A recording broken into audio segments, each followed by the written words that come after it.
Morning.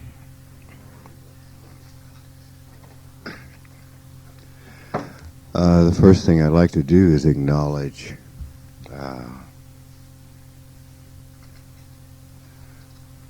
I suppose the death, the passing of Bhagwan, who died last week.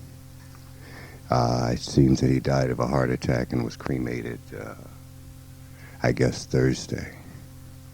So, job done, Bhagwan. Job done.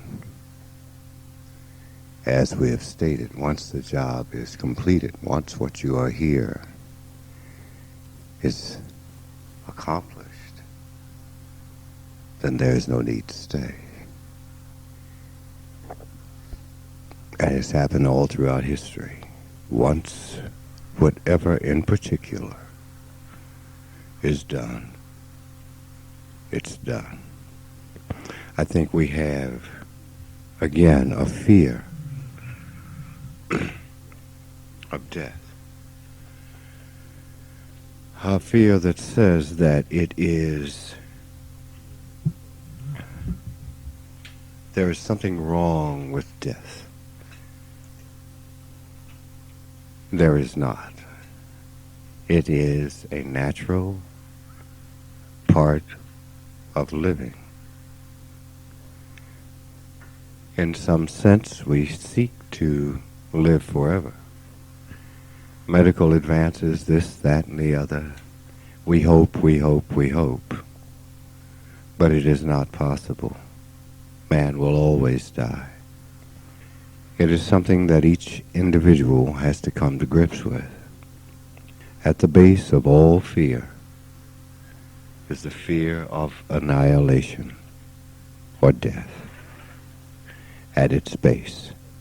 It's one of the reasons that we have given you one of many techniques to do,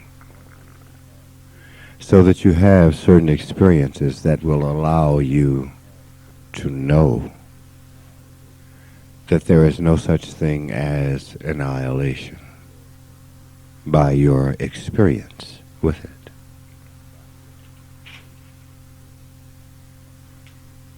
Death. You start to talk about it, you start to mention it, and you watch the eyes and reactions of people. And it lets you know where they stand. Take the time to grow. That is what much of all of this is about. Growth.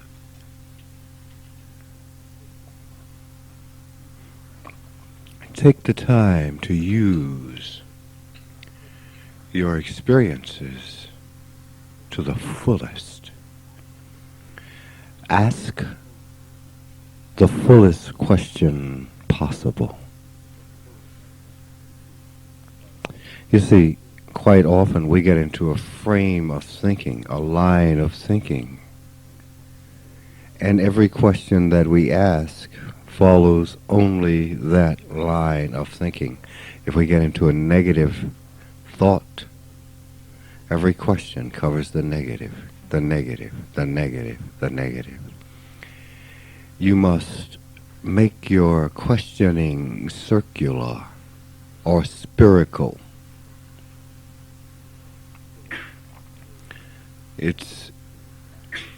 Spherical is to say it's like a ball and you are inside the ball.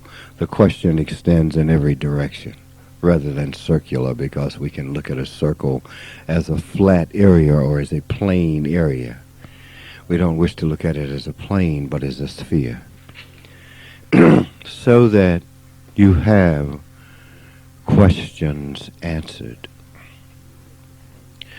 Many of your technique are designed to give you the broadest possible experience.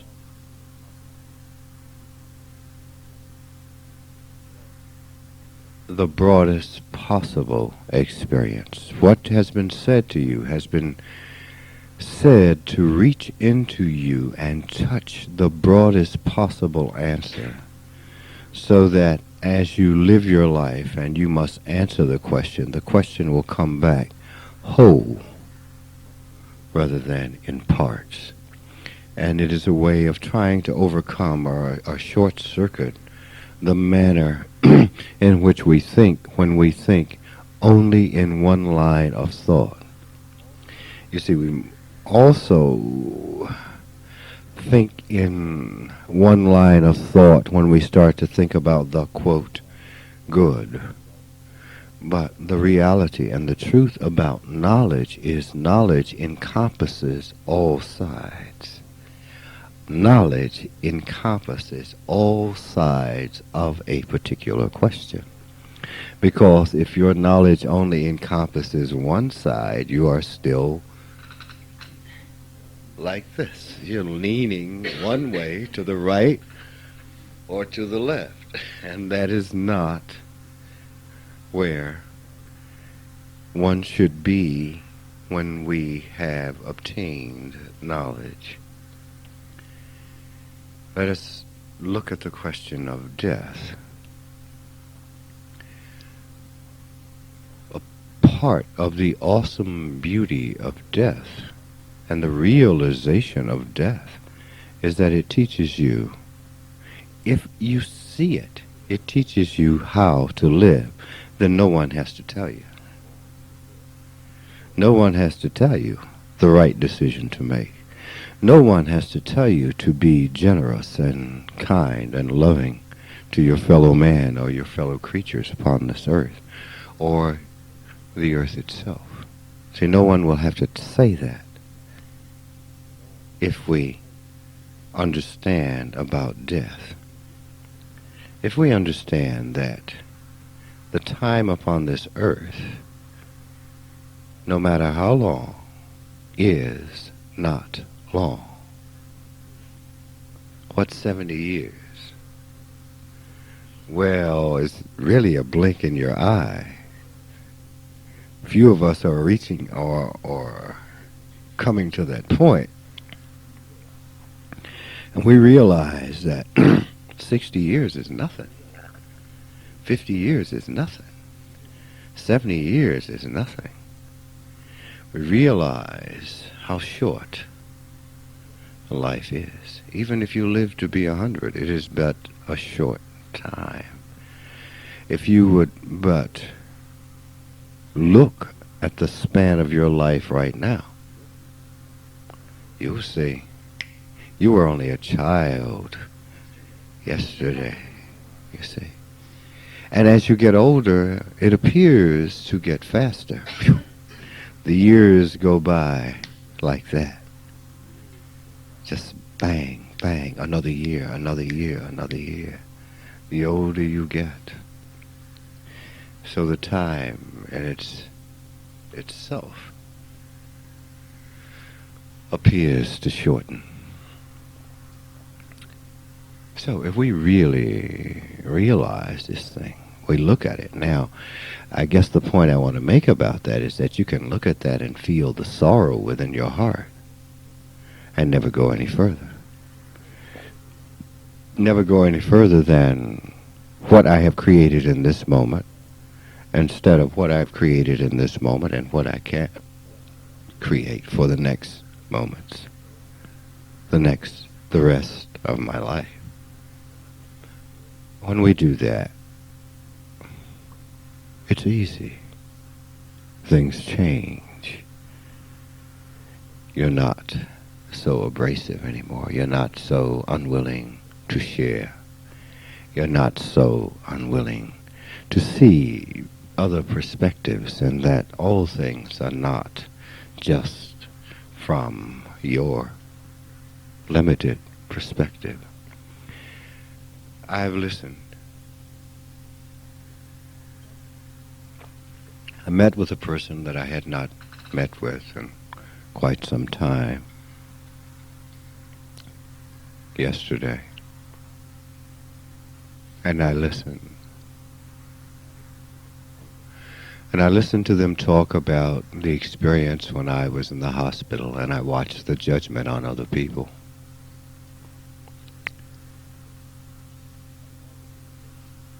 And know that they didn't understand, because it is not for any person here or any person anywhere to judge the behaviors or the actions of the others. The Indians have a saying, never judge a man until you walked a mile in his moccasins. That is an impossibility. To walk in another person's moccasins. Walk in your own. If you walk in your own, if you realize your own shortcomings, and you realize how you react, then you begin to back up off of the judgment of how others react. And let them just be people as you are a person. What you have labeled as great shortcomings in your own character, you will learn they are not shortcomings at all. Don't try to be something that you're not. That is the issue. Be that which you are, and change that which you can change. There are some things that you cannot change. I cannot change the fire within my being. I'm fire. I can't do it. I'm not going to try to do it. That's the way it is. If I think you're an asshole, I'll call you an asshole. I'm sorry, I can control what I say, but I cannot control the fire. I have no desire to. Without that fire, I would not be who I am. Without that fire, I could not love as intensely or be as compassionate. Without that fire, I would not have had the spirit to go the distance in the worlds that I have gone. Without that fire, I could not have stared God straight in the eye, so to speak, and say, yep, here I am. Without that fire, you see. So it is not a shortcoming. And it all depends upon how you use it. If you use it, if your conditioning structure is such that allows it to turn on you, then you have created a problem for yourself. You see. So let us not be quick to judge why someone else did what they did, or why someone else behaved in the manner in which they did. I said to this person, don't you know that, or haven't you learned by now that all the people around me have come for the expansion and learning of themselves? Then why do you expect them to already be expanded? Any more than you yourself. Yeah. Can't you have compassion within yourself? Well, I just thought that this, don't you know that in my world, in my time, in the time that exists within and outside of this being that those low-level things can't exist. They cannot. The problem is you keep trying to make the phantom real in this presence, and it can't do it. It can't. That's why when we are together, a lot of these things don't matter, and when we get apart, they matter very much to you. Because you are now existing in a different time, in a different place. In a place that says that does not exist. But yet, somewhere inside of this one, there was a desire to make this exist. It could not be. Who is to judge another? As the man Jesus said, let he who is without sin cast the first stone. In other words, shut up. In other words, check out you first. You will see that we have no right. We literally have no right. If we learn that we are going to leave this earth, if we but let it touch us and let the panic and the fear and whatever grab us, be all right. If you let it grab you and understand it, not for what you have always thought it to be, but what it is itself.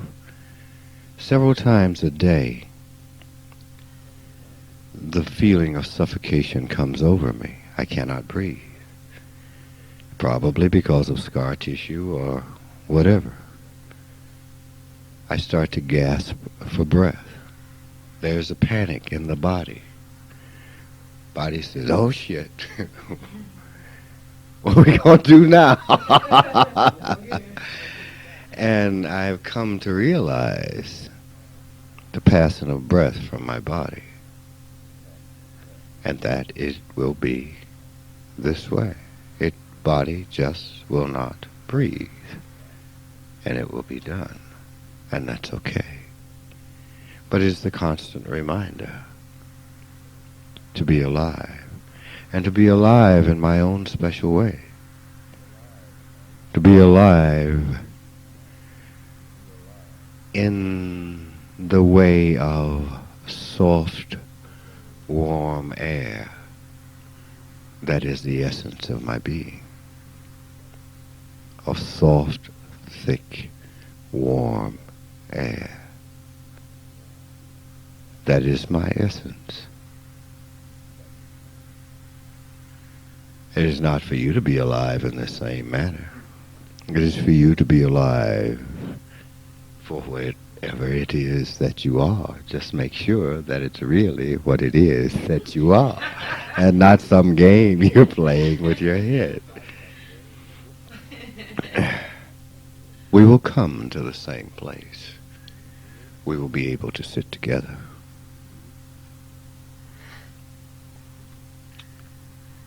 We will be able to sit together in peace. You and I and the world will be able to sit together in peace. It doesn't matter if my peace is soft, warm, thick air, and yours is cold, cool, light air. If you're at peace and I'm at peace, then we're all at peace. We're not bothering each other. It matters what you know. Death is that reminder of what you know. Wednesday, I guess it was, I had seen Bhagwan, and he was laying on his back, and he was very frail and thin, and he was trying to get up. And I said to someone who was there, why is it he is like this? And they said, he likes to be like that. So I said, oh, okay. Then Thursday, the news, it came over the television. I didn't get it all until, or maybe it was Friday. I didn't get it all. I just saw the end of the story, and I didn't get it all until yesterday that he had died. And since he likes to be like that, that's all right.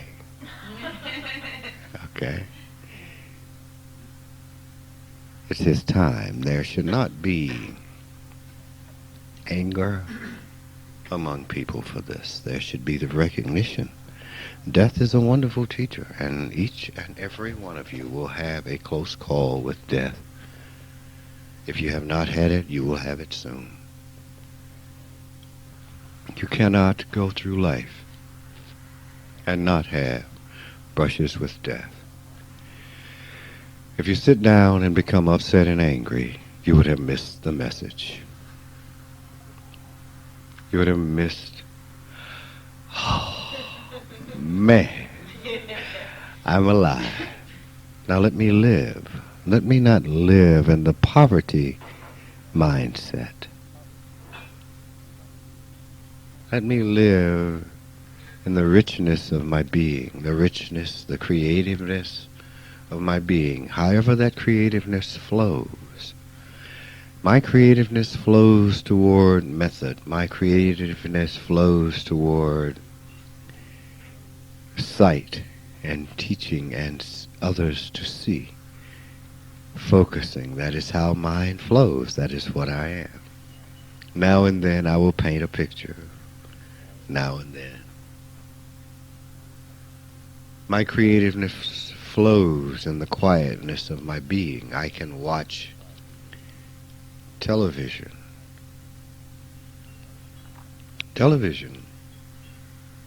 Or let us say, there's a technique that I gave you once on how to get in touch with that part of yourself that is unknown to you.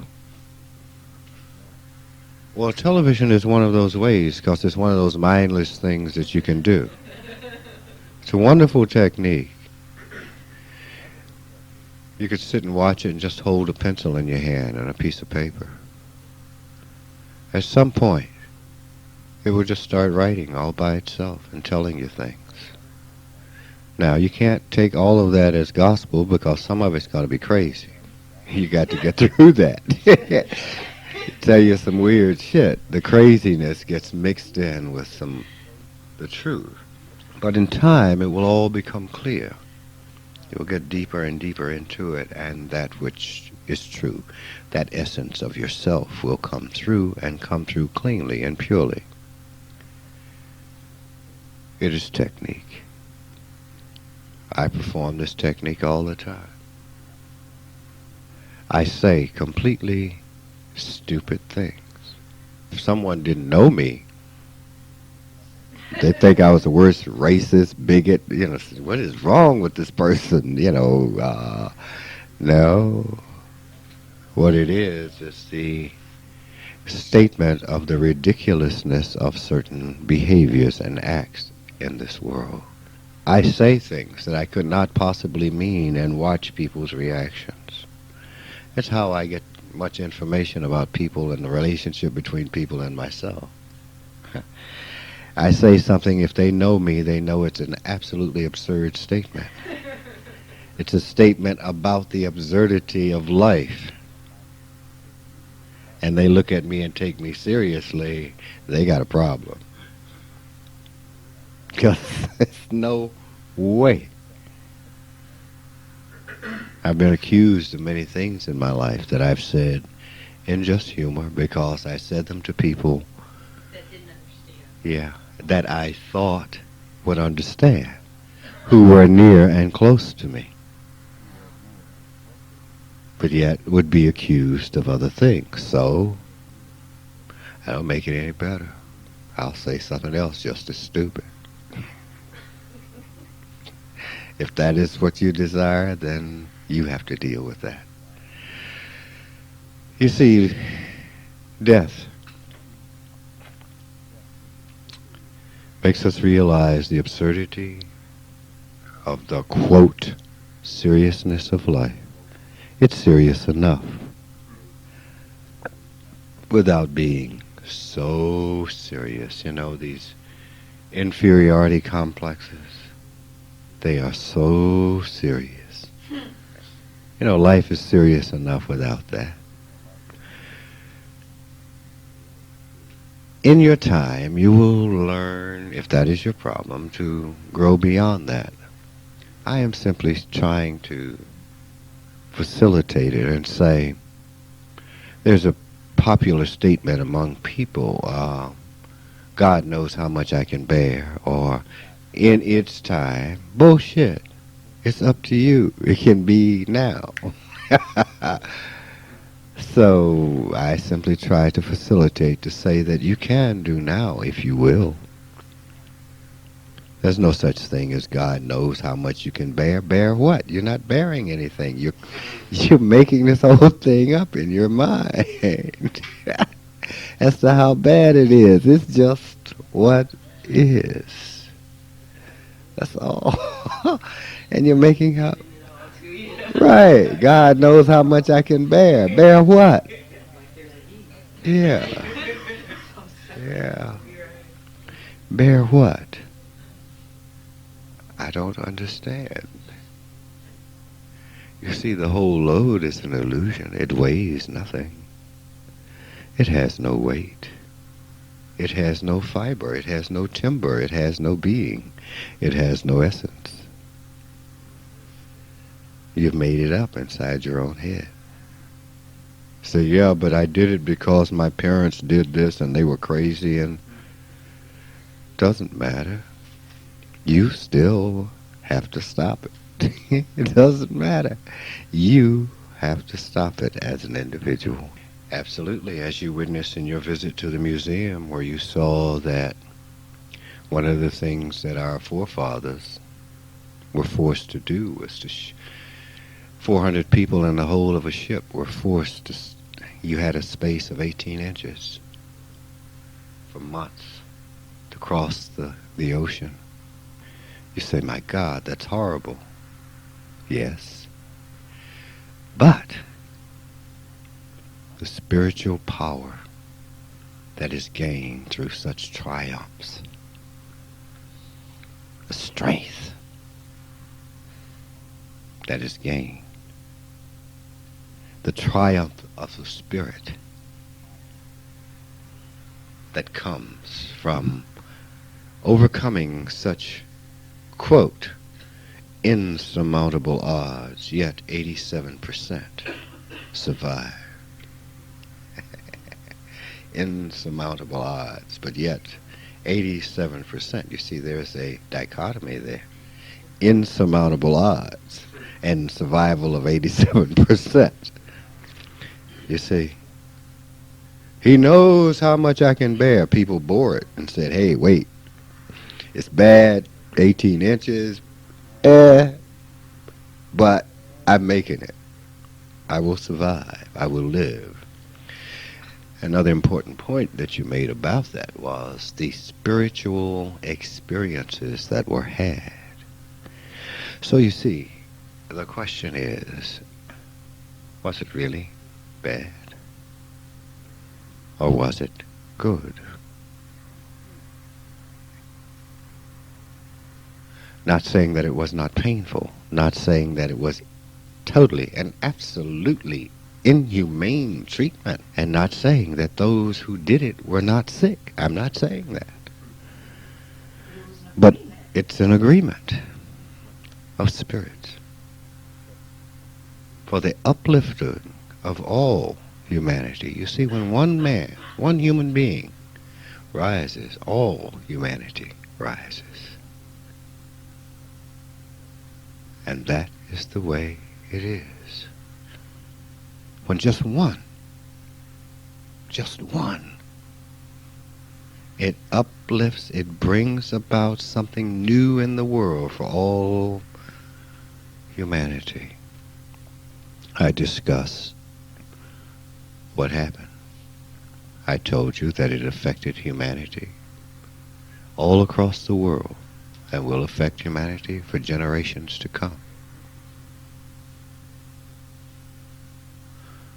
One act, one person in perspective, in the proper frame, in the proper line of reality. One person affects the whole. One.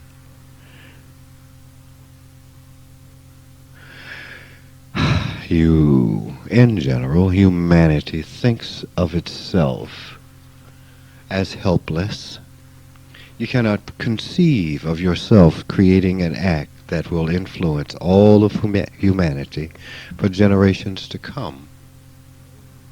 You cannot conceive of that thought because you have a small idea of what you are. But it's something, it's like breathing. We all can do. Is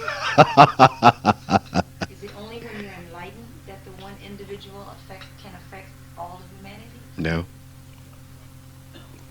Then our everyday acts are affecting humanity? Yes. All that bullshit. And good stuff. Yes. Yes. It is just with awakening the direction is more focused. It is toward a very narrow path. The path is sometimes called the razor's edge. It's so narrow. But yet, it's like walking on the face of the earth. You can't fall off if you know it. You can't fall off if you know it. The realization of death.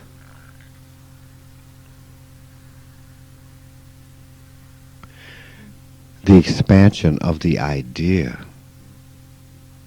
beyond just dying and feeling sorry for oneself. You see, that feeling that you get in the pit of your stomach sometimes when you think of death, you think of it as a sinking. Be with it. It is an excitement. It will grow and fill your body, and your whole idea will change. That is being with the thing. We often think being with it is just turning the idea or the thought over and over in my mind. I've said no. I've talked about the technique to experience the energy at its essence and let that energy fill you. Not only fill your physical being, but extend beyond the boundaries of your body. And you will find there a great joy, and that joy is of living, of life. You feel that feeling in the pit of your stomach. Oh, the first thought is, oh man, I'm gonna die. Oh, poor me. Hot damn. But if you feel that feeling, it cleans out your sinuses, cleans you out, opens you up, and you realize the joy and the beauty of life from having realized death. You will realize that your life should be lived to the fullest, no matter what it is you're doing. I've said to you many times, it doesn't matter. You see, what you're doing, you think you have to be doing grand and noble acts. No, what you have to do is be there. That's what you have to do, even if you're just watching TV. Be there.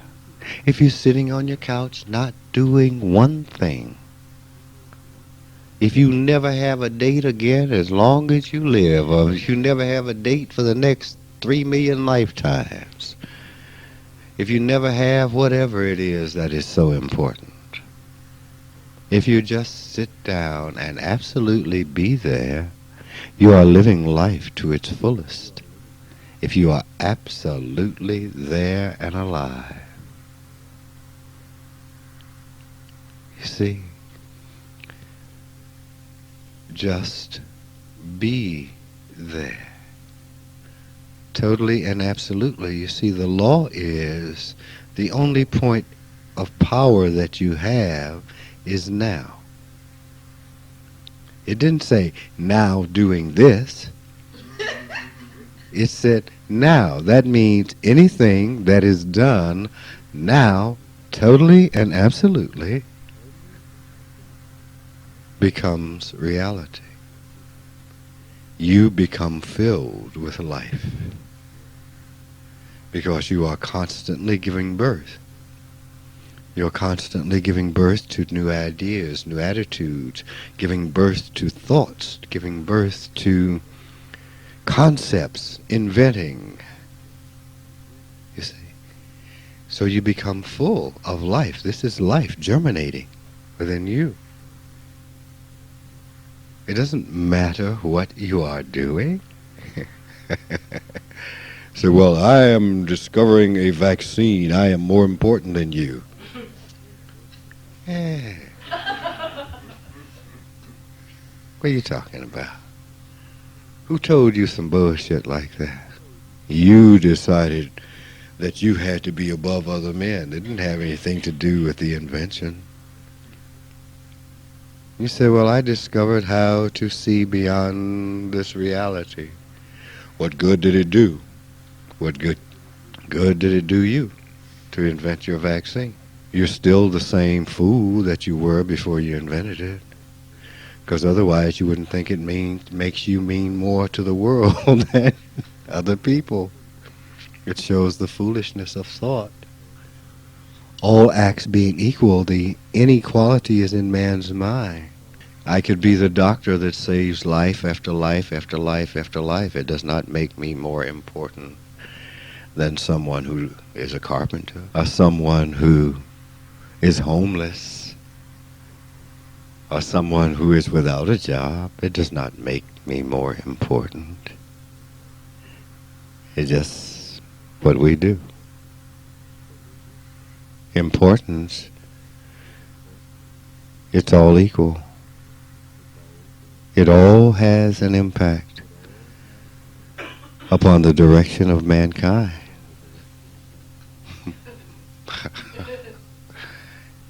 Who knows? You see. So,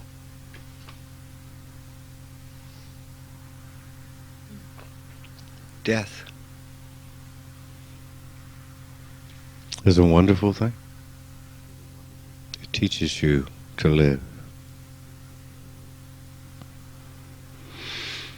It can give you a different kind of feeling in the anticipation or in the knowledge you're going to die. It's that simple. And you can ignore it all you want. Doesn't make any difference. You're still going to die. It's that simple. You may as well use it. The Garden of Eden. All things in the Garden of Eden are usable. We have given you the example of what it means to fall from grace or to fall. And it was simply you dividing the world into good and bad and not accepting the world as it is. That is why the acceptance of death is such a hard thing. Because the individual has divided the world into good and bad. Instead of being in the garden and understanding that death comes and using the energy created to do whatever with. Yes, Kathy? A while ago you mentioned the world of phantoms. The world of phantoms? Yeah. What you consider the ordinary world is what I refer to as the world of phantoms. They're not real. They are real, but they are not real because the concepts and ideas that are most generally dealt with are not those of reality, but those of a particular line of reality. Therefore, it makes them phantoms because there's no substance. They must understand the substance of the realities that precede this, that make this the full and rich reality that it is. We're so busy focused on what we think about it, we miss it.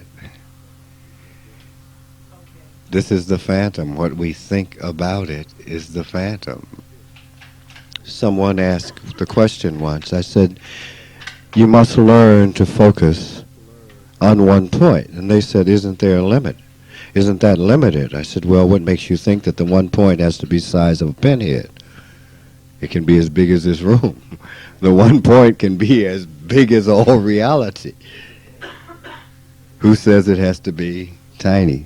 So the one point being the growth, the expansion of oneself.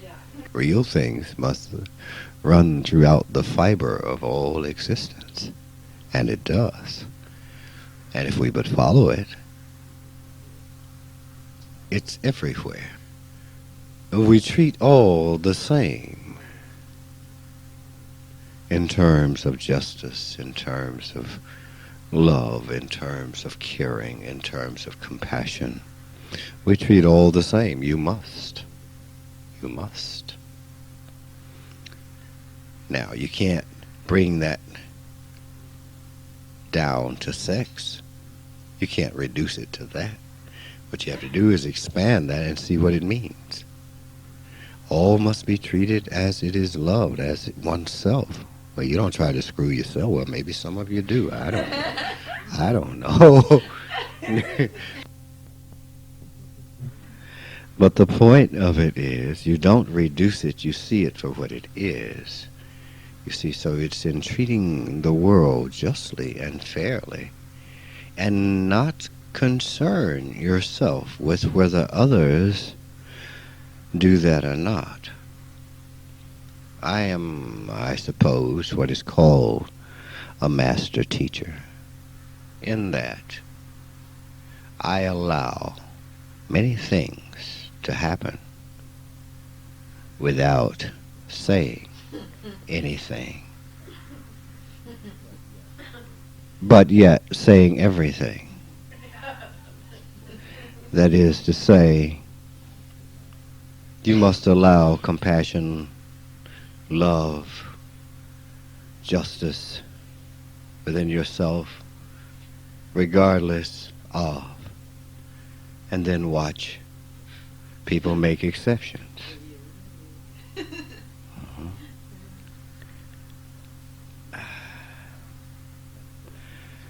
That is what a teacher does. Lets you learn for yourself, or says, finally, well, I told you so and so and so and so. Don't you know what that means yet? I'm reminded of the story of when they killed one of the martial arts masters. He had a student that he had had for 20 years, and the student came to him one day and said, well, wait a minute, man, when am I going to learn this? And the man looked at him and said, well, if you haven't learned it by now, you're not going to. So the guy killed him. So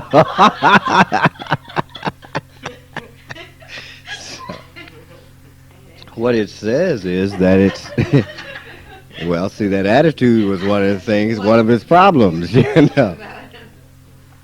If he had been told that you must be compassionate, you must get in touch with the compassion, the justice, the love within yourself. And if every time you get into the anger, hostility, lack of love, selfishness, well then you haven't learned the lesson, you see. And that's what it's about, the teacher allowing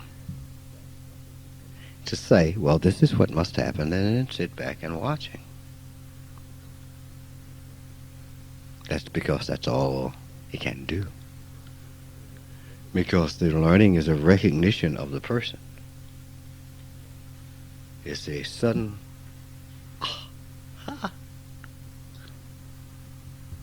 yes, oh, I see. There are things that are much, much more rich, that are much, much more important than the things that in general people won't let go of. we won't let go of our individual love for a person. The individual love will still be there.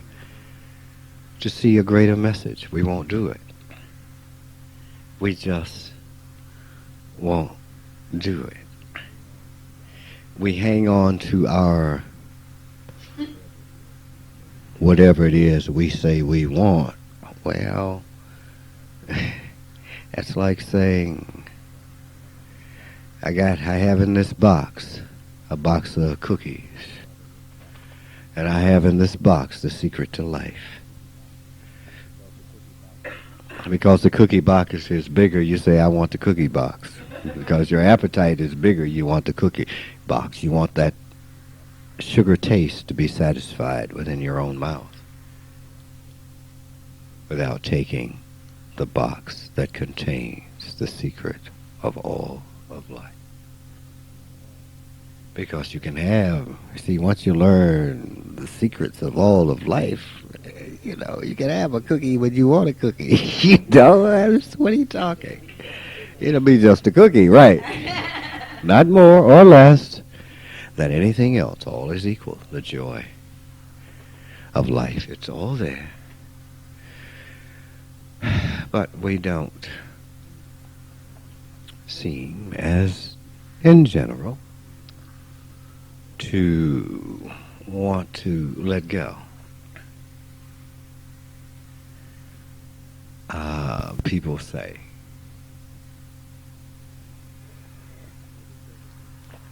as I said with many people, as I said with Jesus on the cross, hey man, let me be with you.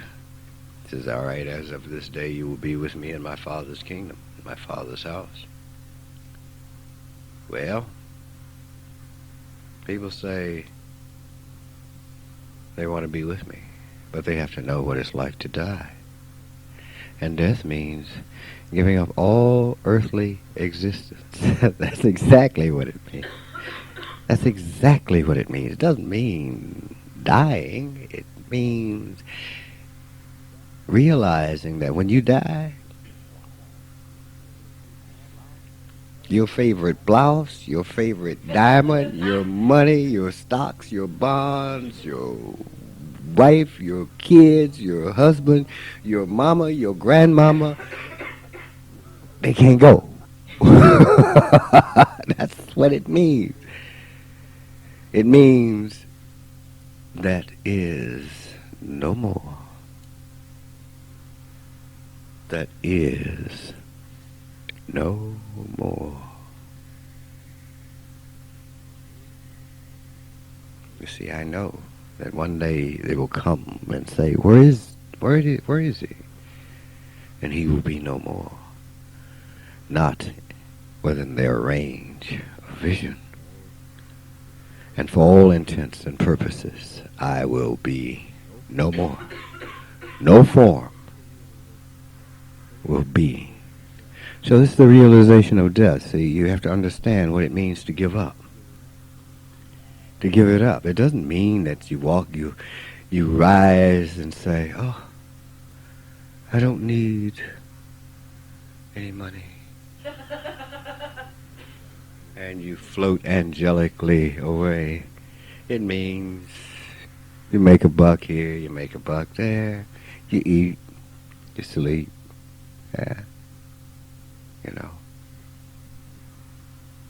But to give up means to give up the understanding, to gain the understanding of letting all things go. Just let it go. The load is off. The light that was always there becomes obvious. You see,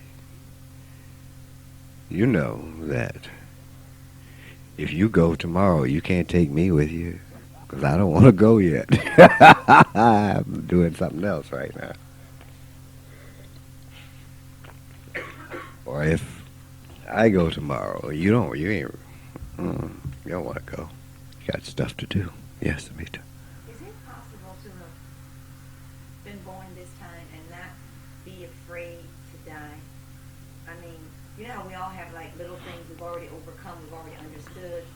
But I don't know. Well, I'm not afraid to die.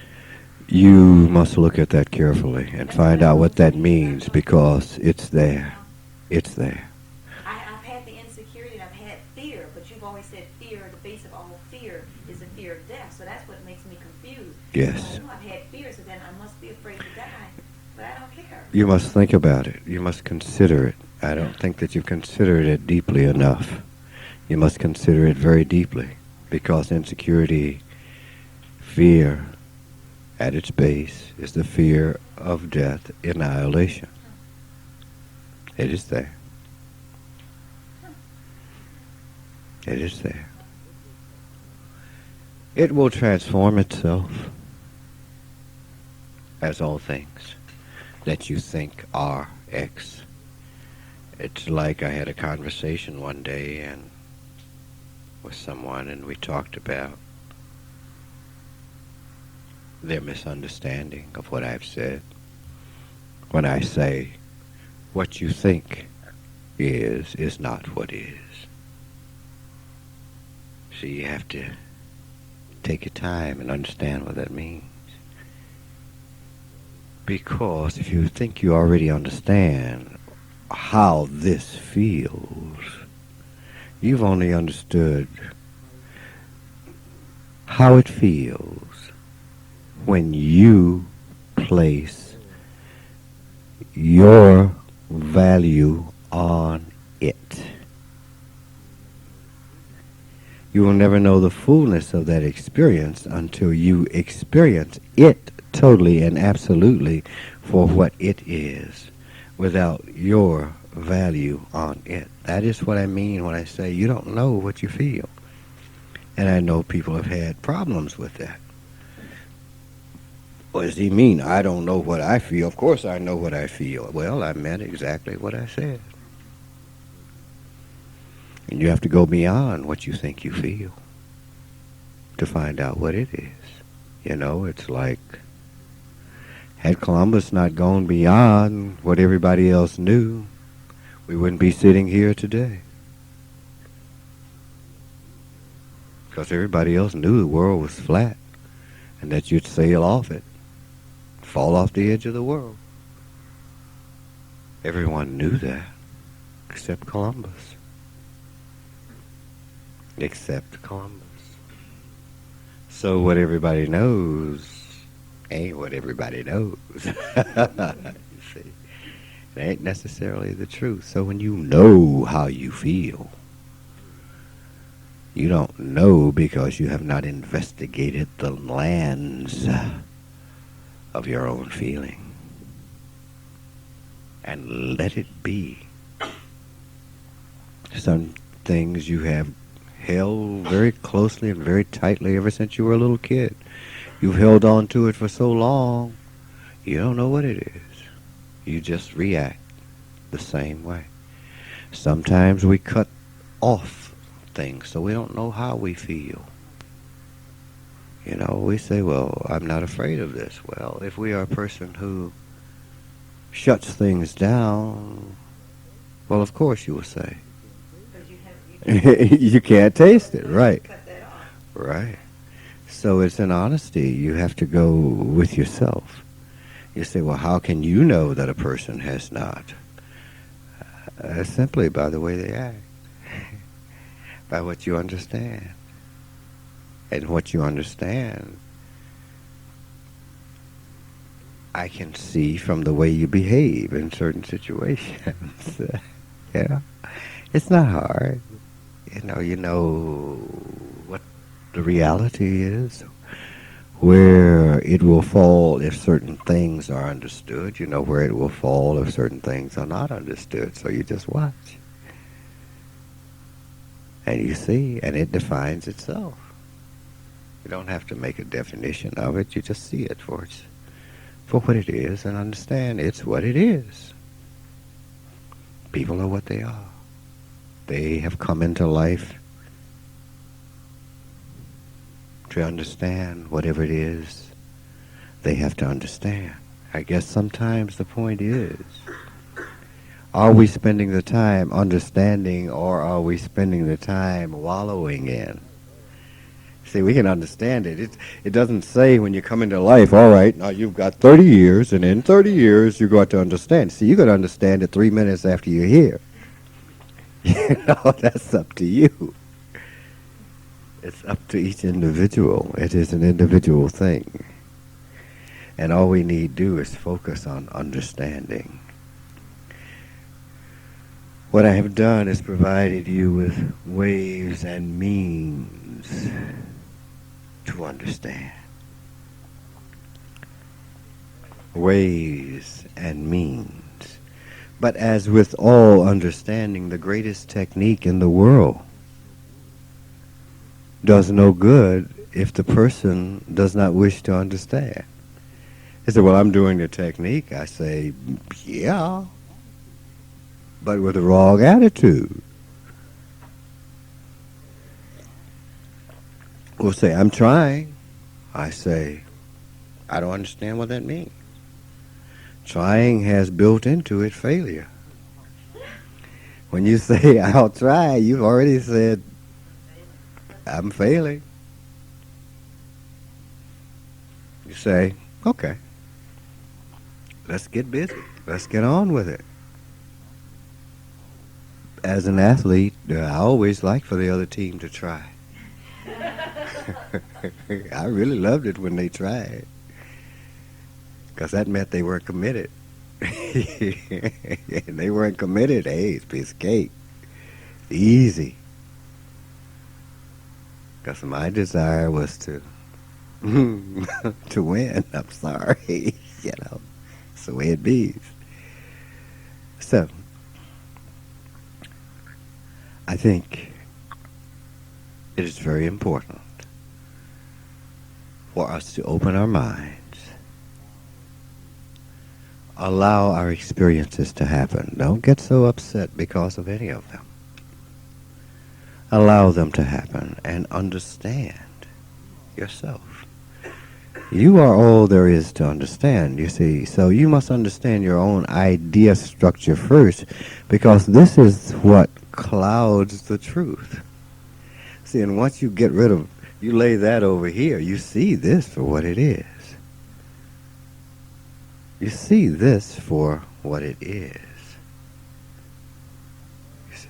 So it is an unlearning process, not a learning process. It's an unlearning process. What is true and rich and wonderful about your being is there. It has always been there. It will always be there. What you have to do is uncover it. Discover it. In other words, discover what is already there. You can only discover what's already there. You can't discover and make something up. You just put something on it. I've always,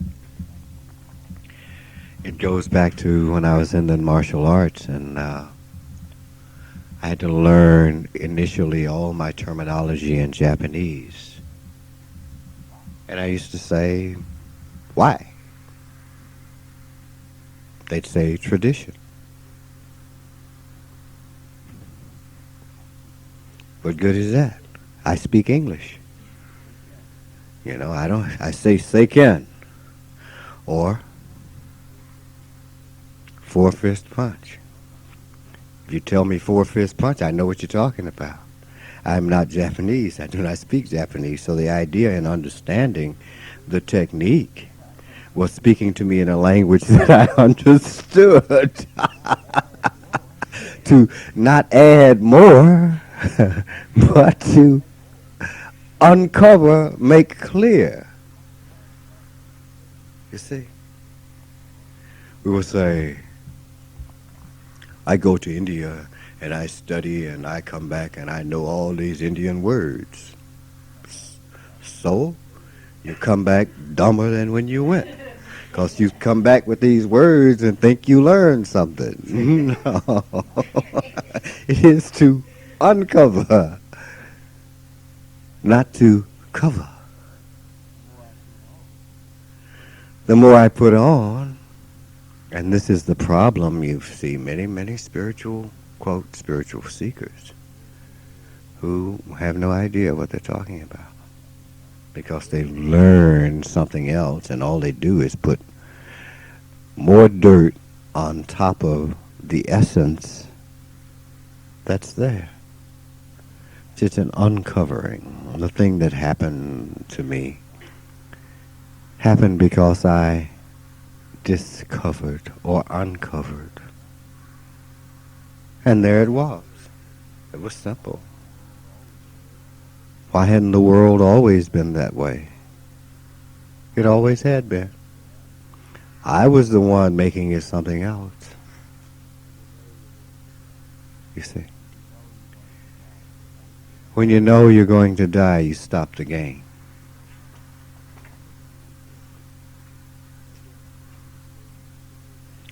If you have the opportunity to be around people who are dying, you'll notice several phases.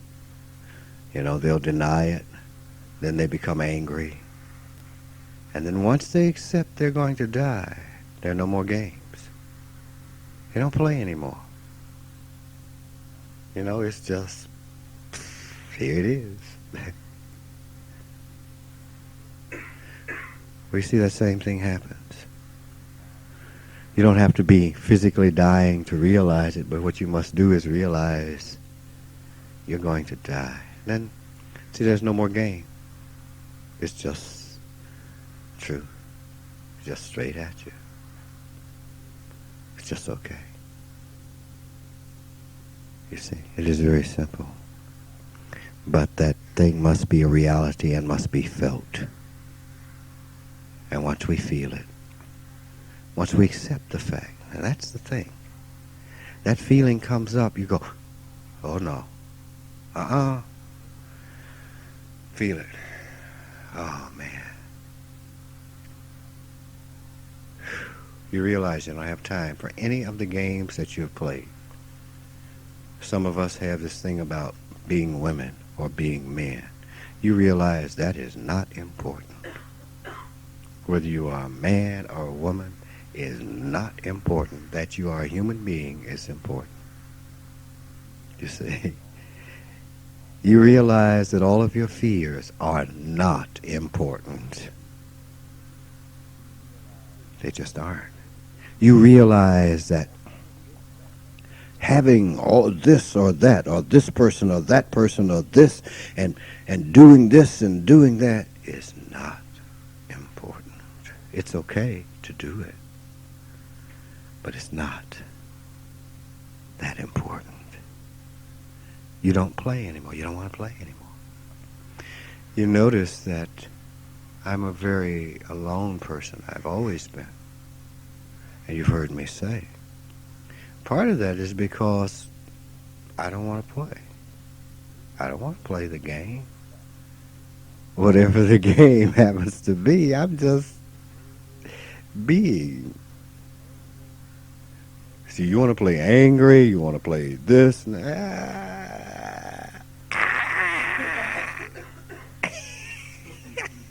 I don't want to play. Not only I don't want to play, I'm not going to play. I'll say, adieu. Hasta luego. Whatever all that shit is, I got to go. Have you no compassion? Yes. Yes. But I have no time for that. You know? I have no time. It is like if I had some money and I died. Who's going to get the money? What the fuck should I care? You know, I mean, try to help out everybody you can. Somebody gets pissed because they didn't get enough. What do I care? You know, I'm dead. I don't need it, and I don't care. You see, it is the same thing.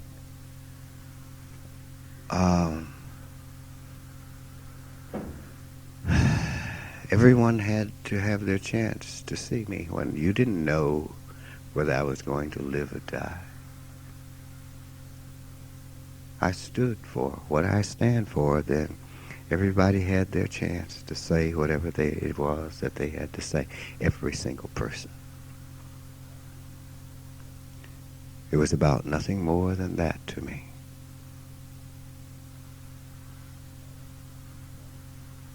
Because I have taught and I have stood by love in this universe. And you must understand what that means.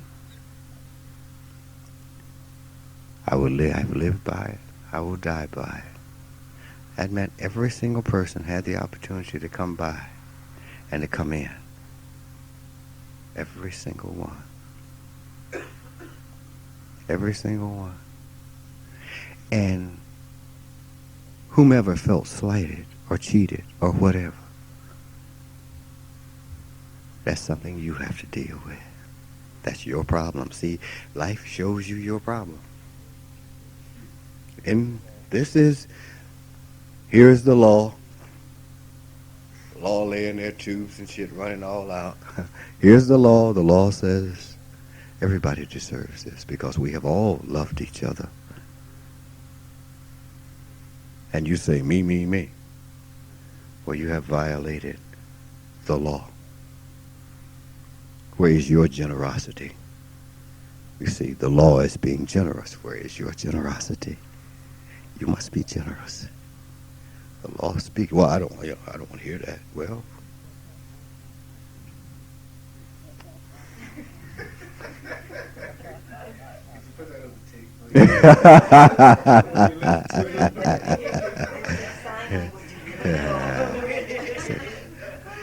you see, this is what it's about. And when we make exceptions, we're not going to make it. We simply won't make it. All Yes. things being equal. That sums it up today. You know? Yeah. All things being equal. All things being equal. Love, compassion. It doesn't mean that you have to do the same thing with every person you meet as you do with Donna. It doesn't mean that. That's something else. But there are things greater. There are things greater. Much greater. And we can't see love, compassion, justice is greater than your bond with another human being, then hey, you haven't heard anything I said anyway.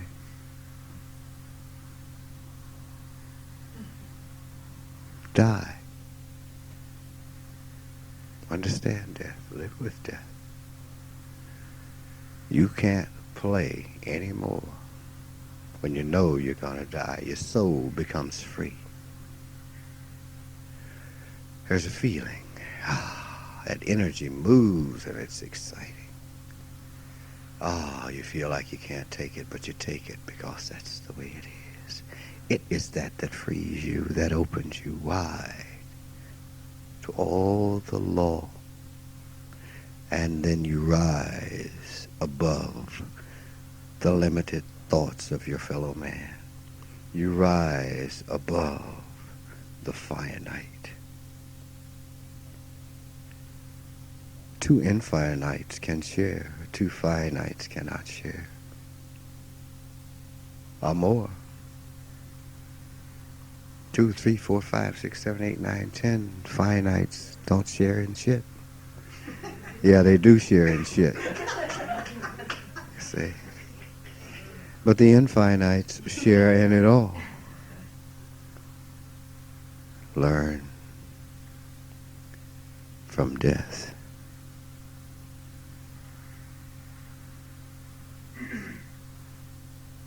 It teaches us, as it has taught us all. There comes a time you come into life. You come into life to do that which you do. When it is completed, you move out of life into life. When it is done, it is done. Here was a young man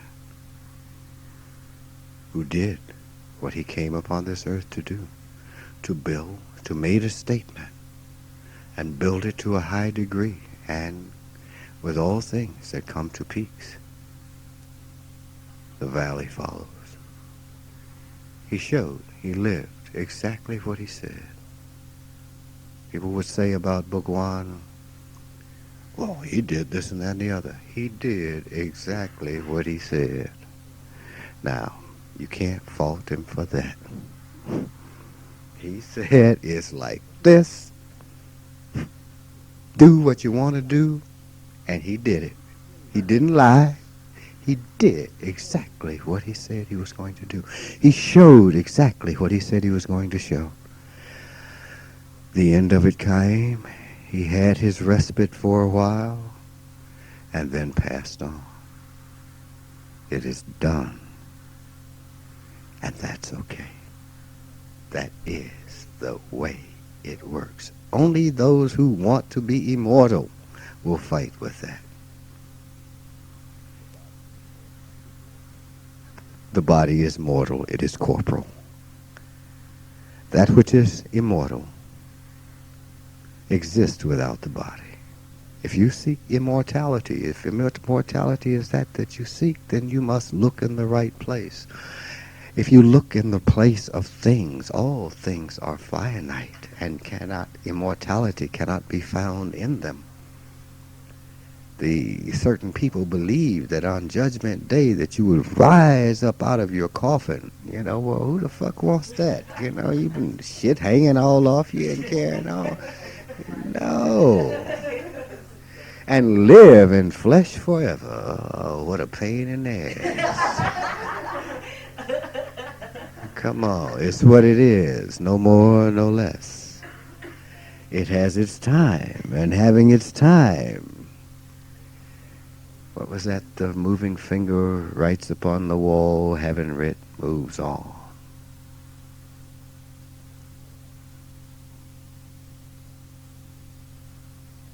Right upon the wall, having writ.